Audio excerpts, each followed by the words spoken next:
Hello everyone, welcome to my channel. তোমাদের সাথে আমি আছি Palash Chandra Pal, BSc in civil engineering, DUET, Gazipur.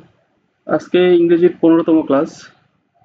গত ক্লাসে আমরা প্রনাউনের যে প্রকারভেদগুলো দেখেছিলাম।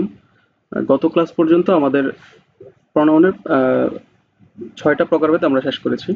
তো অবশিষ্ট আমাদের আরও 3টা প্রনাউন আছে। এর মধ্যে হচ্ছে ইনডিফিনিট, ডেমনস্ট্রেটিভ এবং ডিস্ট্রিবিউটিভ প্রনাউন। তো আমরা আজকের ক্লাসে এই 3টা প্রনাউনের পার্টগুলো শেষ করার চেষ্টা করব। তো চলো শুরু করা যাক। আমরা আজকে শুরু করি ইনডিফিনিট প্রনাউন দিয়ে।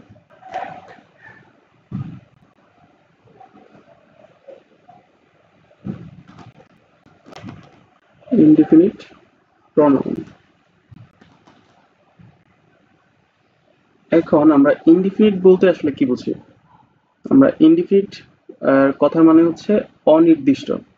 তো যে সকল প্রনাউন অনির্দিষ্ট করে কোনো কিছুকে বোঝাবে, সেটা হতে পারে কোনো ব্যক্তি, বিষয় অথবা বস্তু। তাহলে ইংরেজির যে ওয়ার্ডগুলো এরকমভাবে কোনো অনির্দিষ্ট করে কোনো ব্যক্তি, বিষয় বা বস্তুকে বোঝাবে, সেই প্রনাউনগুলোকে আমরা বলতেছি ইনডিফিনিট প্রনাউন। তো এই প্রনাউনগুলো আসলে কিছু ক্যাটাগরি আছে, এবং ক্যাটাগরির মধ্যে চেনার সহজ উপায় হচ্ছে কিছু কিছু প্রনাউনের কোনো ওয়ার্ডের পরে বডি যুক্ত থাকতে পারে, অথবা ওয়ান যুক্ত থাকতে পারে শেষের দিকে, এবং আইএনজি যুগেও কিছু ইনডিফিনিট প্রনাউন থাকতে পারে। যদি আমরা উদাহরণ দেখি, যেমন somebody,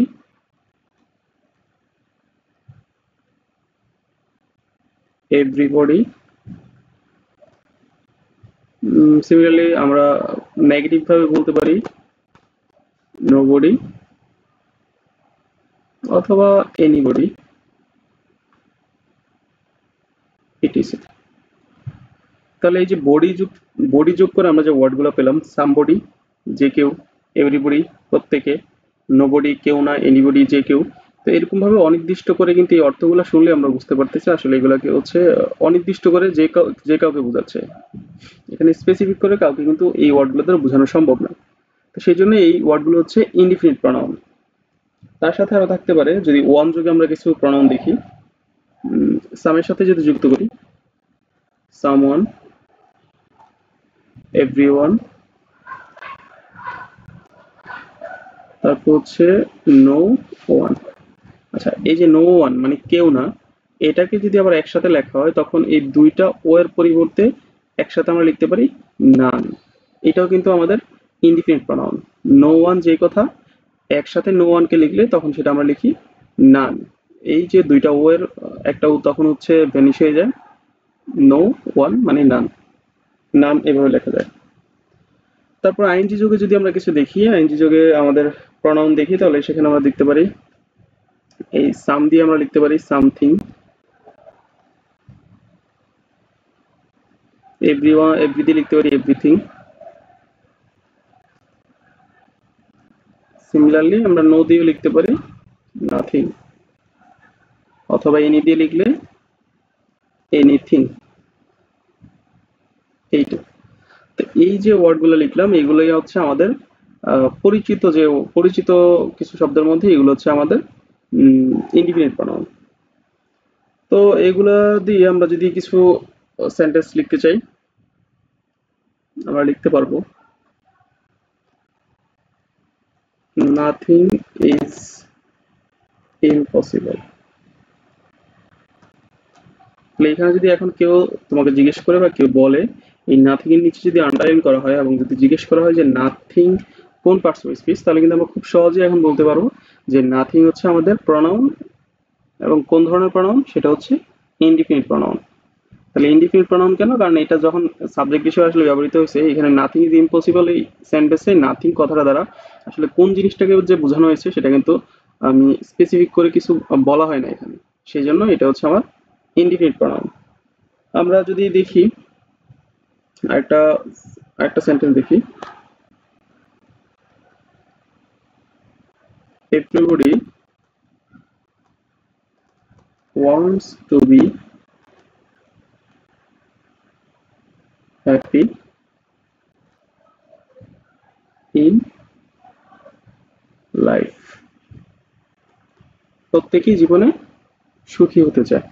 তাহলে এই ক্ষেত্রে এইখানে এই প্রত্যেকে বলতে আসলে যে কাকে বোঝানো হয়েছে সেটা কিন্তু আমি ডিরেক্টলি বলতে পারবো না। এখানে প্রত্যেকে বলতে যে কাউকেই বোঝানো হতে পারে, সেই জন্য এটাও আমাদের কি ইনডিফিনিট প্রনাউন। তো ইনডিফিনিটের ব্যবহারগুলো এরকমই থাকবে, এই এর বাইরে আসলে তেমন এর কোনো ব্যবহার নেই। এইখানে আমাদের আসলে ইনডিফিনিট প্রনাউনের টপিকটা শেষ। আমরা তারপর শুরু করব ডেমনস্ট্রেটিভ প্রনাউন। শুরু করব হচ্ছে ডেমনস্ট্রেটিভ প্রনাউন।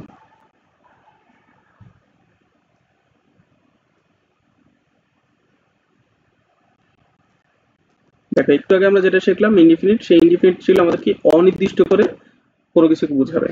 এখন ডেমনস্ট্রেটিভটা হচ্ছে অনির্দিষ্ট না, নির্দিষ্ট করেই, তবে বিশেষভাবে এটাকে কিছু বিশেষভাবে নির্দেশ করা হবে। বিশেষভাবে কেমন, আমরা আসলে কিছু এটার উদাহরণটা দেখলে তখন আরো একটু সহজে বুঝতে পারবো। শুরুতেই বলে রাখি যে আমাদের ডেমনস্ট্রেটিভ প্রনাউন হচ্ছে চারটা। ডেমনস্ট্রেটিভ প্রনাউন হচ্ছে চারটা। কি কি? আমাদের আছে দিস, তারপর হচ্ছে দ্যাট, আর এইটার সাথেই আমি দিসের সাথে লিখবো দ্যাজ, আর এটার সাথে লিখবো দোজ। একসাথে যদি বলতে চাই তাহলে দিস, দ্যাট, দ্যাজ, দোজ। এই চারটা হচ্ছে আমাদের demonstrative pronoun.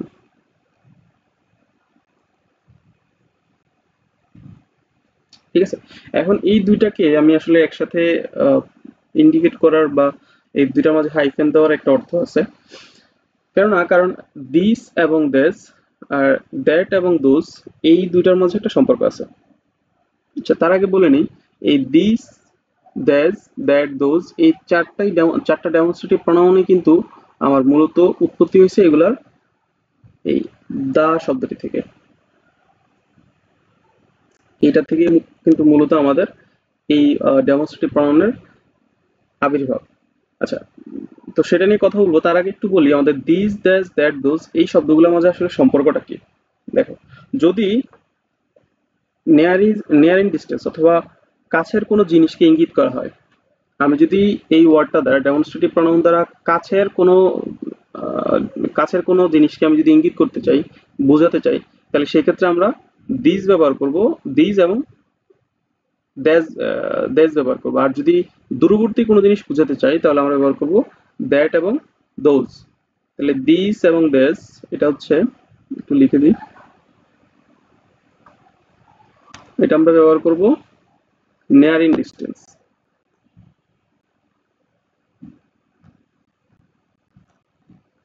R that those ব্যবহার করব ফার ইন ডিস্টেন্স, দূরবর্তী জিনিস।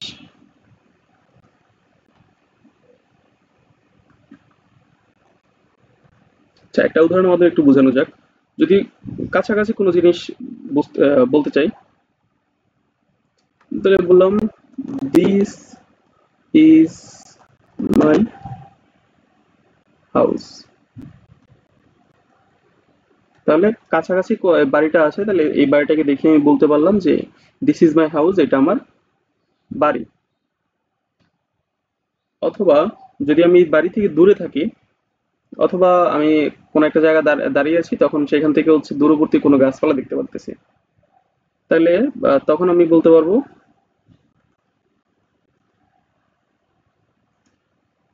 দ্যাট ইজ দ্য ট্রি, ওই হলো গাছটি।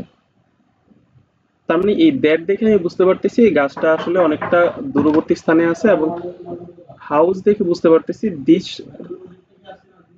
মাই হাউস, এই দিস শব্দটা একটু আমাদের কি আছে, কাছাকাছি আছে। হ্যাঁ, ঠিক আছে, এই হচ্ছে বিষয়টা। এখন এই মাই হাউস যখন সিঙ্গুলার কোনো কথা বলতেছে, সিঙ্গুলার মাই হাউস একটি বাড়ি, শুধুমাত্র বাড়ির কথা বলতেছে, এই সিঙ্গুলার যখন আমি সিঙ্গুলার কোনো ওয়ার্ড এখানে ইউজ করতেছি, সেন্টেন্সটা যখন এখানে সিঙ্গুলার হবে, তখন আমি দিস ইউজ করব। কিন্তু আমি কাছাকাছি নিয়ার ইন ডিস্টেন্সে প্লুরাল কোনো জিনিসকে যদি বোঝাতে চাই তখন আমাকে ব্যবহার করতে হবে দেস। কিরকম? আমি তখন লিখতে পারবো আই লাইক দেস স্টোরিজ।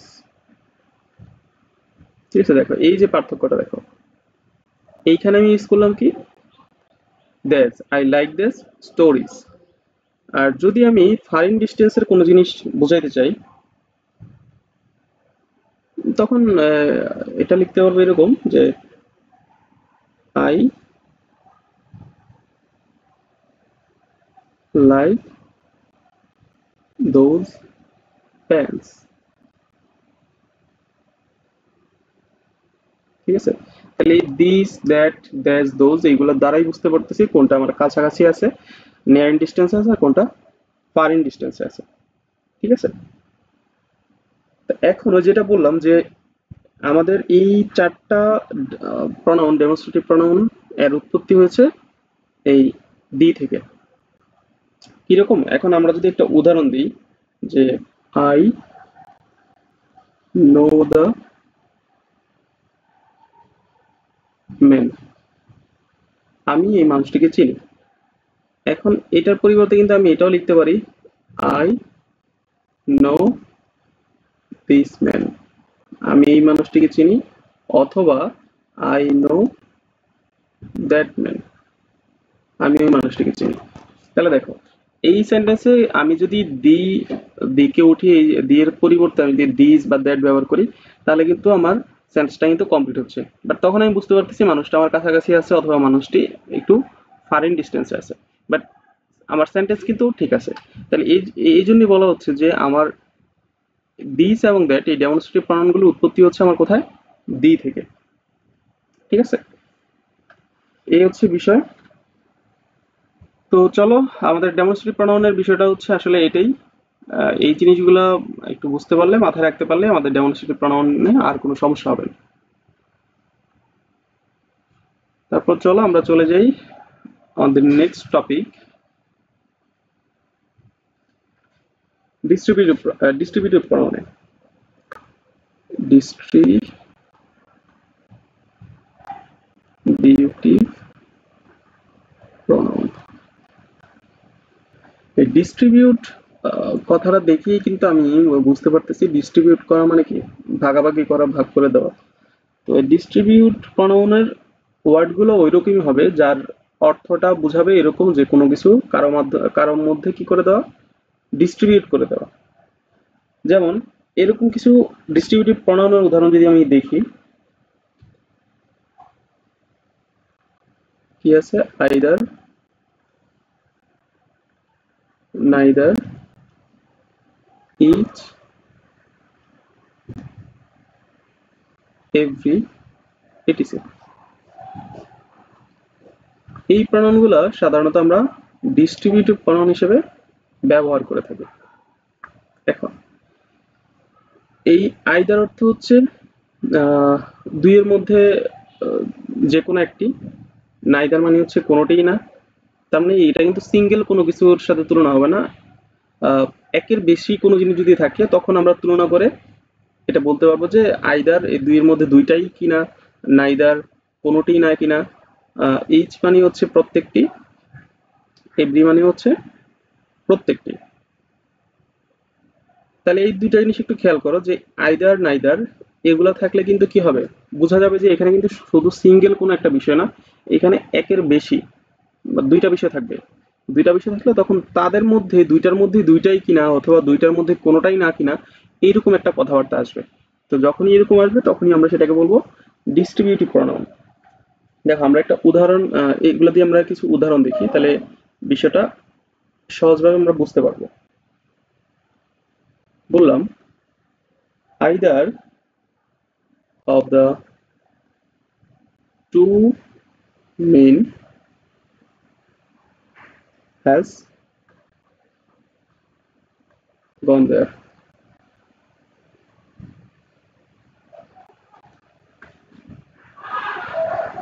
আর একটা সেন্টেন্স আমরা লিখলাম neither of the books was nice.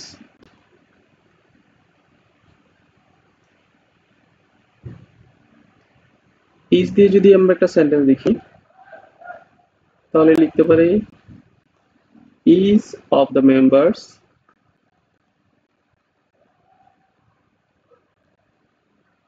has been selected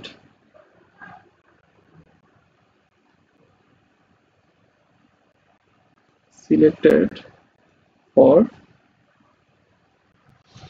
next level. আচ্ছা, এই তিনটা থেকে আমরা দেখি।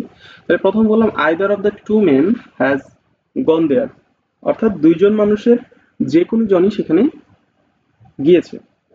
তারপর বললাম neither of the books was nice, এই বইগুলোর কোনোটাই আসলে সুন্দর ছিল না। Each of the members has been selected for next level, পরবর্তী রাউন্ডের জন্য, পরবর্তী লেভেলের জন্য প্রত্যেকটা মেম্বারই কি করছে, সদস্যই সেখানে নির্বাচিত হয়েছে, মনোনীত হয়েছে অথবা সিলেক্টেড হয়েছে।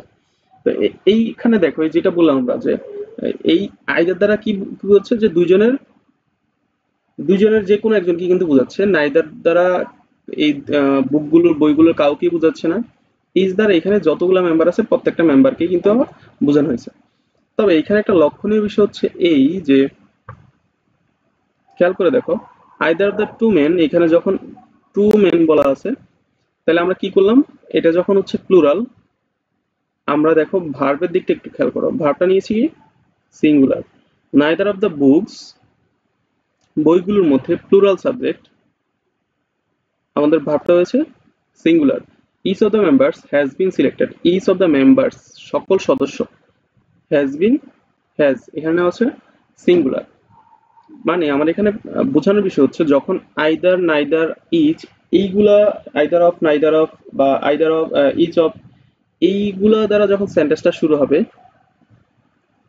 আইদার অফ অথবা নাইদার অফ অথবা ইচ অফ, এইগুলো দ্বারা সেন্টেন্সটা শুরু হলে অবশ্যই তারপরে যে সাবজেক্টটা থাকবে, এটা অবশ্যই নাউন হবে এবং এই নাউনটা হবে প্লুরাল ফর্মে। মজার বিষয় হচ্ছে এই প্লুরাল নাউনের পরে আমরা যে ভার্বটা ইউজ করব সেই ভার্বটা হবে সিঙ্গুলার। আচ্ছা, এখন বিষয়টা কেমন হয়ে গেল না, যে আমাদের সাবজেক্টটা প্লুরাল লিখলাম, তারপর ভার্বটা হচ্ছে আমরা আবার সিঙ্গুলার লিখলাম, সেটা আসলে কেন?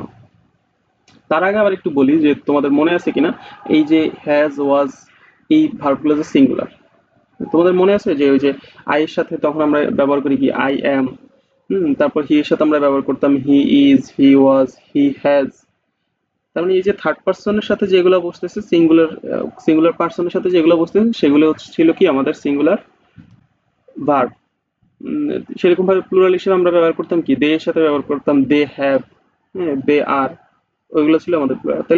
তাহলে এইখানে যে আমাদের হ্যাজ এবং ওয়াজ, এইটা যে আমাদের আসলে সিঙ্গুলার, সেটা আমাদের নিয়ে কোনো কনফিউশন নেই।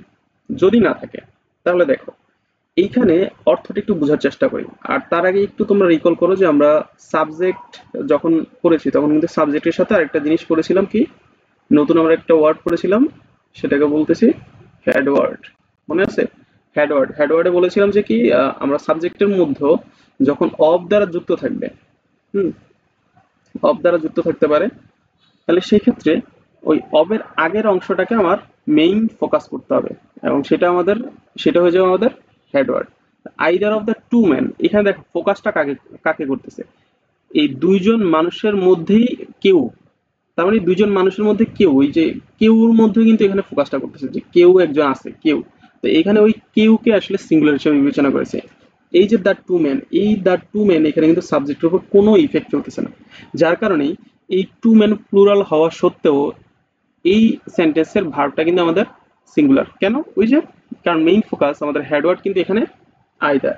সিমিলারলি পরের সেন্টেন্সটাও দেখো, নাইদার অফ দ্য বুকস, এই বইগুলোর মধ্যে কোনোটাই না। হ্যাঁ, এই বইগুলোর মধ্যে কোনোটাই না, তার মানে বইগুলোর মধ্যে কোনোটা, ওই কোনোটাকে এখানে কিন্তু জোর দেওয়া হয়েছে। সেজন্য এখানে হেডওয়ার্ড আমাদের নাইদার এবং এই নাইদার অনুযায়ী আমাদের ভার্ব হচ্ছে সিঙ্গুলার, ইজ অনুযায়ী সিমিলারলি এখানে ইজ অনুযায়ী আমাদের ভার্বটা হচ্ছে সিঙ্গুলার। তাহলে এইটা হচ্ছে আমাদের এখানে ডিস্ট্রিবিউট প্রনাউনের গুরুত্বপূর্ণ বিষয়। এবং এই ডিস্ট্রিবিউটিভ প্রনাউন দিয়ে কিন্তু মানে আমাদের রাইট ফর্ম যে যে ভার্ব আছে, রাইট ফর্ম ভার্ব যেগুলো আসবে এর মধ্যে এইগুলোর ব্যবহারটা কিন্তু খুব বেশি। এগুলো দিয়ে কিন্তু খুব বেশি প্রশ্ন হচ্ছে আসে আর কি। তো ডিস্ট্রিবিউটেড প্রনাউনের মধ্যে এই জিনিসটা খুবই গুরুত্বপূর্ণ। এটা মাথায় রাখতে হবে যে কেন, কখন, কিভাবে হয় এবং কেন আসলে এই জিনিসটা হলো আমাদের। তো এই ছিল আমাদের আজকের বিষয়। এর মধ্যে আমাদের প্রনাউনের যে প্রকারভেদগুলো আছে সবগুলো আমরা আজকে শেষ করলাম। আশা করছি তোমরা এই জিনিসটা সবাই ভালোভাবে বুঝতে পারছো। তো পরবর্তী ক্লাসে আমরা আমাদের পার্সোনাল স্পিচের পরের টপিক অ্যাডভার্ব, সে অ্যাডভার্ব নিয়ে আলোচনা করব। পরবর্তী ক্লাস নিয়ে আসার আগ পর্যন্ত তাহলে সবাই ভালো থেকো, সুস্থ থেকো। ধন্যবাদ সবাইকে।